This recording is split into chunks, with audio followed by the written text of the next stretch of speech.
One fine evening climate చాలా కూల్గా ఉంది. సో నాకు నా ఫ్రెండ్కి మిర్చి బజ్జీ చేసుకొని వేడివేడిగా తినాలనిపించింది. సో ఇంకెందుకు లేటు, మాకు తెలిసినట్టు మాకు నచ్చినట్టు చేసాం. ఫైనల్ రిజల్ట్ చాలా బాగుంది, చాలా టేస్టీగానే వచ్చాయి. ఇద్దరు ముగ్గురు ఫ్రెండ్స్ కలిస్తే ఇంకంతే నాన్ స్టాప్గా ఎన్నో కబుర్లు చెప్పుకుంటాం, చాలా మాట్లాడుకుంటాం, చాలా షేర్ చేసుకుంటాం. మాటల్లో funny incident, new life updates, gossips అన్నీ ఉంటాయి. బైబిల్లో దేవుని వాక్యం చెప్తుంది, జీవ మరణములు నాలుక వశము అని. మన మాటలు ఒకరిని చచ్చిపోయేలా చేయగలవు, ఒకరిని బ్రతికించే హోప్ ఇచ్చేలా కూడా చేయగలవు. క్రైస్తవులుగా, మరీ ముఖ్యంగా క్రైస్తవ స్త్రీలుగా మన మాటల విషయంలో మనం చాలా జాగ్రత్తగా ఉండాలి. మన ఇంటికి ఎవరు వచ్చినా, మనం ఎవరింటికి వెళ్ళినా, లేదా నలుగురు స్నేహితులు కలిసి కూర్చున్నా చాలానే మాట్లాడుకుంటాం. ఆ మాటల్లో వారి సమస్యలు, ఇబ్బందులు, పరిస్థితులు మనతో ఏమైనా చెప్తున్నప్పుడు దేవుని వాక్యాన్ని బట్టి వారిని తప్పకుండా మనం బలపరచాలి.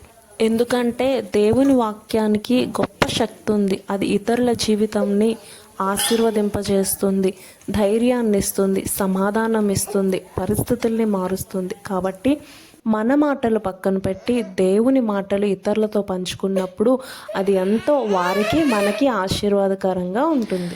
ఇతరులను హేళన చేసి ఫన్నీగా మాట్లాడుతున్నప్పుడు మనం అలాగ మాట్లాడకూడదు, దేవుని వాక్యం చెప్తుందని వారిని హెచ్చరించాలి. అలానే నవ్వుకోకూడదు, ఫన్నీగా ఉండకూడదని కాదు, హెల్దీ వేగా మనం ఫన్ చేసుకోవచ్చు. కానీ ఒకళ్ళని ఇబ్బందికరంగా మాట్లాడి మనం నవ్వుకోవడం కరెక్ట్ కాదు. దేవుని బిడ్డలుగా ఒక వ్యక్తి లేనప్పుడు కానీ, లేదా ఒక వ్యక్తి కోసం చెడ్డగా మాట్లాడే ముందు ఒక విషయాన్ని మర్చిపోవద్దు.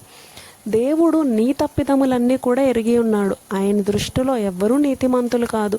ఒకరి కోసం చెడ్డగా మాట్లాడే నువ్వు కూడా తప్పిదములు చేసావు. అయితే నువ్వు ఒకరి కోసం చెడ్డగా చెప్తున్నప్పుడు నీ తప్పిదములు బయట పెట్టే దేవుడు ఉన్నాడని మర్చిపోవద్దు. వారికి నచ్చినా నచ్చకపోయినా, విన్నా వినకపోయినా మనం చెప్పాల్సింది తప్పకుండా చెప్పాలి. ఏమో ఆ నలుగురిలో ఒక్కరైనా ఆలోచిస్తారేమో కదా.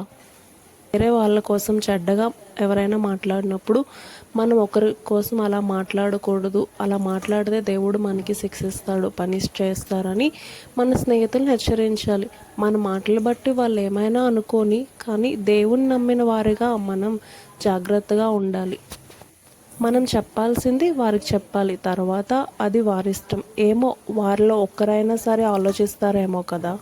ఎందుకంటే దేవుని వాక్యానికి గొప్ప శక్తి ఉంది. అది ఇతరుల జీవితాన్ని ఆశీర్వదింపజేస్తుంది, ధైర్యాన్ని ఇస్తుంది, సమాధానం ఇస్తుంది, పరిస్థితుల్ని మారుస్తుంది. కాబట్టి మన మాటలు పక్కన పెట్టి దేవుని మాటలు ఇతరులతో పంచుకున్నప్పుడు అది ఎంతో వారికి మనకి ఆశీర్వాదకరంగా ఉంటుంది.